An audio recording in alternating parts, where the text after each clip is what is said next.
নিপু, এই যে মহাসড়কে ঘরমুখে মানুষের চাপ তা কেমন দেখতে পাচ্ছেন? কি পরিস্থিতি বলুন তো?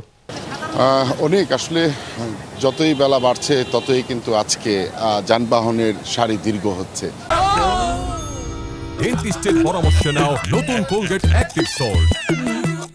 চন্দ্রার এই মুহূর্তের পরিস্থিতি যদি বলতে চাই, এই মুহূর্তে নবীনগর চন্দ্রা মহাসড়কের একেবারে চন্দ্রা থেকে যে ওয়ালটন মোড় পর্যন্ত রয়েছে সেখানে দীর্ঘ একটি যানজট সৃষ্টি হয়েছে। এবং এই ছাড়াও কিন্তু আমরা যেটা দেখেছি যে একেবারে বাইপাস থেকে একেবারে সখীপুর পর্যন্ত কিন্তু যানবাহনের দীর্ঘ সারি পড়ে গেছে। সব মিলিয়ে যদি বলি 12 কিলোমিটার দীর্ঘ যানবাহনের যে চাপ সেটি কিন্তু দীর্ঘ হয়েছে। এই মুহূর্তে আমরা যেটা দেখেছি যে মানুষের যে স্রোত সেটি কিন্তু এখন চন্দ্রামুখী হচ্ছে। আপনি জানেন যে আজকে শিল্পাঞ্চল আশুলিয়া এবং গাজীপুর শিল্পাঞ্চল, এই শিল্পাঞ্চলের যে পোশাক কারখানাগুলো ছিল সেগুলো কিন্তু আজকে ঈদের ছুটি ঘোষণা করেছেন। অধিকাংশ কারখানা 2টার পর ছুটি দিয়েছেন, কেউ 5টার পর দিবেন। মূলত আজকেই যে যানজট সেটি কিন্তু যানবাহনের চাপ সেটি কিন্তু একেবারে পুরোদমই শুরু হবে এমন শঙ্কা করছেন traffic control room. Traffic control রুমের পক্ষ থেকে যেটা জানানো হচ্ছে, তারা কাজ করে যাচ্ছেন যাতে নির্বিঘ্নে ঈদের ঘরমুখে মানুষকে তাদের বাড়ি পৌঁছে যাওয়া যায় সেই ধরনের সকল ধরনের ব্যবস্থা নিতে। তবে এখানকার যাত্রীদের সঙ্গে যেটা কথা বলে জেনেছি, তাদের যে অভিযোগ সেটা হলো বাড়তি ভাড়া নিয়ে।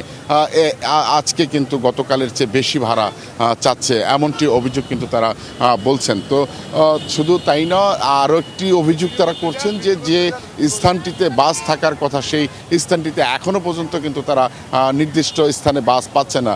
দীর্ঘ 1 কিলোমিটার হেঁটে যেয়ে কিন্তু কাঙ্ক্ষিত বাসে উঠতে হচ্ছে। তো এই ছিল এখানকার অবস্থানই।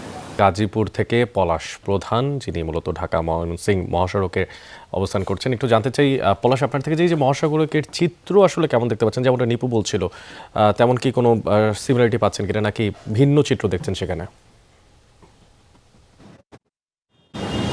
আসলে ঢাকা ময়মনসিংহ মহাসড়কে এখানে কোনো যানজটের চিত্র খুবই কম। তবে যাত্রীদের যে অভিযোগ, সেই অভিযোগটি একটি চিত্র দেখায়। তারা ময়মনসিংহ যাবে, এখন টঙ্গীতে রয়েছে, তারা কিন্তু সবাই এই মৃত্যু ঝুঁকি নিয়ে তাদের যেতে হচ্ছে।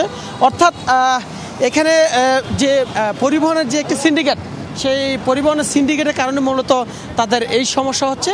তারা পরিবার পরিজনকে নিয়ে এইভাবেই মৃত্যু ঝুঁকি নিয়ে তাদের গন্তব্যস্থানে যাওয়ার চেষ্টা করছে। তারা বলছে যে এই ট্রাক যোগে তাদেরকে যেতে হচ্ছে 200 টাকা করে, ঠিক পরিবহনে ভাড়া চাচ্ছে 1000 টাকা করে। আমার বিপরীত পাশে প্রায় 20 থেকে 30টি বাস রয়েছে, তারা এখানে সিন্ডিকেট করে রাখা হয়েছে। তারা বলছে এখন তারা যাবে না, অর্থাৎ তাদের দাম যখন বাড়বে, সংকট যখন তৈরি হবে তখনই তারা যাবে, এমনটি কিন্তু তারা সংকট তৈরি করে ভাড়া বৃদ্ধি করা হচ্ছে। কিছুক্ষণ আগে আমরা একজন ড্রাইভার এবং কন্ট্রাক্টরের সাথে কথা বলছিলাম। তারা যে বিষয়টি বলছিল যে তাদের কাঙ্ক্ষিত যে সময়, সেই কাঙ্ক্ষিত সময় হলে তারা এখান থেকে ছাড়বে, অর্থাৎ এখন তারা এখান থেকে ছেড়ে যাবে না।